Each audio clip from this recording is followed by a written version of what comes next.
شیطان اتنا ماہر ہے، وہ ہر ایک کو ہر فیلڈ کا ماہر ہوتا ہے شیطان. اس کو پتا ہے اس بندے کو میں نے کہاں کیسے گمراہ کرنا ہے.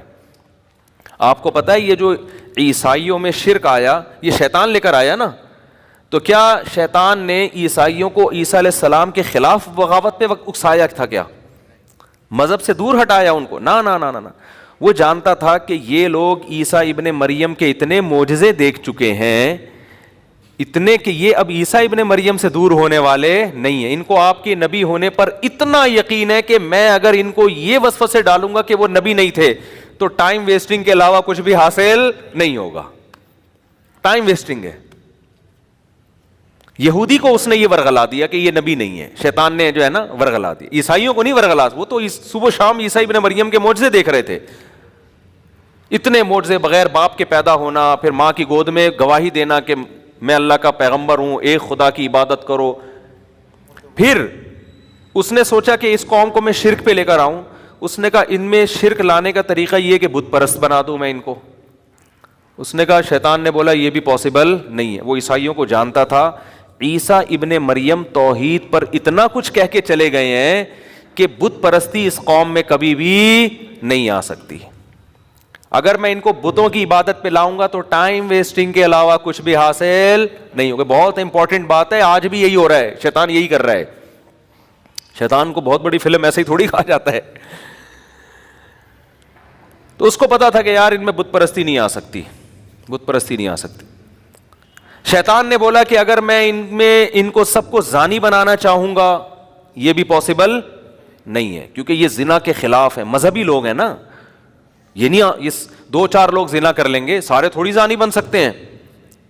شیطان نے کیا کیا؟ شیطان نے کہا ان کے اندر جو سب سے بڑی خوبی ہے نا وہ یہ کہ عیسیٰ ابن مریم سے یہ ٹوٹ کے محبت کرتے ہیں. اس محبت میں یہ کمپرومائز کرنے کے لیے تیار نہیں. یہ خوبی، اسی خوبی کو ان کی سب سے بڑی خامی بنا دو. اسی خوبی کو ان کی سب سے بڑی خامی بنا دو. حضرت عیسیٰ کے نام پہ سیرت کے جلسے کرواؤ. وہ جلسے بھی ٹھیک ہیں بھائی، حضرت عیسیٰ کی سیرت بیان ہوگی، خطیب آئیں گے، تقریریں ہوں گی، مقابلہ ہوگا کہ کون عیسیٰ کی شان کو کتنا اونچا بیان کرتا ہے. خطابت میں تو یہی ہوتا ہے نا. ایک خطیب یہ بیان کر رہا ہے کہ عیسیٰ ابن مریم اللہ کے بندے تھے، نہ مختار کل تھے، نہ حاضر ناظر تھے، نہ مشکل کشا تھے، بس اللہ کے بہت محبوب تھے. اس کی تقریر اتنی ہٹ نہیں ہوگی، اس کی زیادہ ہٹ ہوگی جو کہ عیسیٰ ابن مریم بغیر باپ کے پیدا ہوئے. سارے پیغمبر باپ کے ذریعے پیدا ہوتے ہیں، یہ بغیر باپ کے ہوئے، تو کچھ تو ہے ان میں. انسان تو باپ کے بغیر پیدا نہیں ہو سکتا. انسان تو مردوں کو زندہ نہیں کر سکتا. انسان تو جو پیدائشی نابینا ہو ان کی کوئی بینائی نہیں لوٹا. اتنے سارے کام عیسیٰ کر رہے ہیں اور باپ بھی نہیں ہے. اس کا مطلب خدا ان کا باپ، معاذ اللہ، نقل کفر نباشت، ان کا باپ کون ہے؟ معاذ اللہ خدا ہے. اب سوال پیدا ہوتا ہے، عیسائیوں نے اپنے خطیبوں سے پوچھا کہ باپ خدا تو جن نہیں سکتا کسی کو. تو انہوں نے کہا نہیں، ہم نہیں کہہ رہے کہ خدا نے ان کو جنا ہے، خدا کے جسم کا ٹکڑا نہیں ہے، بس باپ ہے اللہ. اچھا مجازن باپ ہوگا، جیسے کسی بڑے کو بھی آپ مجازن باپ کہہ دیتے ہو، حقیقتاً نہیں ہے. اور بیٹا ان کو مجازن کہہ دو، جیسے ہم کہتے ہیں نا باپ کو بھی آدمی بیٹا کہہ دیتا ہے بعض دفعہ. صحیح ہے نا، بیٹا کیا کر رہے ہو. یا کسی دوست کو بیٹا کہہ دیتا ہے، یا کسی بھی چھوٹے آدمی کو بیٹا کہہ دیتا ہے محبت میں، حالانکہ وہ بیٹا نہیں ہوتا. تو مجازن کہہ دیا ہوگا بیٹا. تو اگر ہم مجازن مانتے ہیں تو پھر تو مجازن کسی بھی پیغمبر کو کہہ دو بیٹا. تو عیسیٰ کی کیا خصوصیت ہے؟ انہوں نے کہا نہیں، مجازن نہیں ہے، حقیقتاً بیٹا، لیکن اللہ کی ذات سے نکلا نہیں ہے. جب نکلا بھی نہیں ہے تو پھر کیسے؟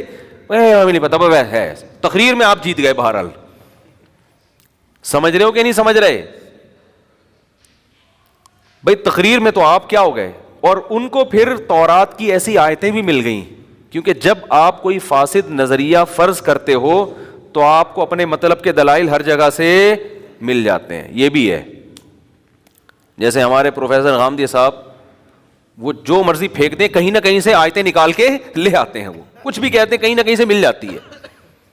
یہ تو ہر ایک کے ساتھ ہے. آپ کو اقوال مل جائیں گے، آپ کوئی بھی قول لے لو، کہیں نہ کہیں کسی تابعی کا ضعیف قول حاشیے میں لکھا ہوا آپ کو مل جائے گا. تو گمراہ لوگ یہی کچھ کر رہے ہوتے ہیں. بھائی اس قول کو کسی نے حیثیت نہیں دی، اس کی کوئی ویلیو نہیں ہے. تو یہ کیا ہوا کہ یہود و نصارہ میں، عیسائیوں میں اسی طرح سے کیا ہوا، حضرت عیسیٰ کی سیرت میں مبالغہ، بہت زیادہ اہمیت بڑھانا شروع، پھر اس پہ کتابیں، پھر اس پہ مناظرے. ظاہر ہے اس وقت حق پرستوں نے مخالفت کی، لیکن لیبل ایسا لگا تھا عیسیٰ کی شان بیان ہو رہی ہے، تو ظاہر ہے لیبل سے لوگ دھوکہ کھاتے ہیں.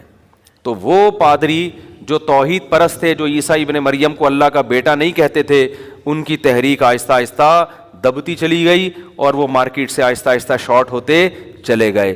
اور وہ عیسائی، وہ پادری، وہ ان کے مذہبی رہنما جنہوں نے کہا عیسیٰ اللہ کے بیٹے ہیں، اور تورات انجیل میں ایسی آیتیں بھی ملتی تھیں جن میں بیٹے کا اطلاق کیا گیا، وہ مجازی معنوں میں، محبوب کے معنی میں، ان آیتوں سے بھی انہوں نے غلط مطلب نکالنا شروع کر دیا.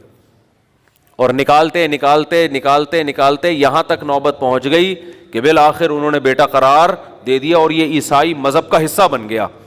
تو شیطان نے عیسائیوں کو عیسیٰ علیہ السلام کی محبت ہی کو بیس بنا کر گمراہ کیا ہے. تو شیطان یہ سمجھتا تھا کہ عیسیٰ کی بغاوت پہ لا کے ان کو گمراہ نہیں کیا جا سکتا. یہی کام شیطان آج اس امت مسلمہ کے ساتھ کر رہا ہے. جب جس نے اپنی ٹھڑک نکالنی ہو نا دشمنی کی، توہین، اس کے الفاظ سے آپ توہین نکالو اور اس پہ چسپاں کر دو،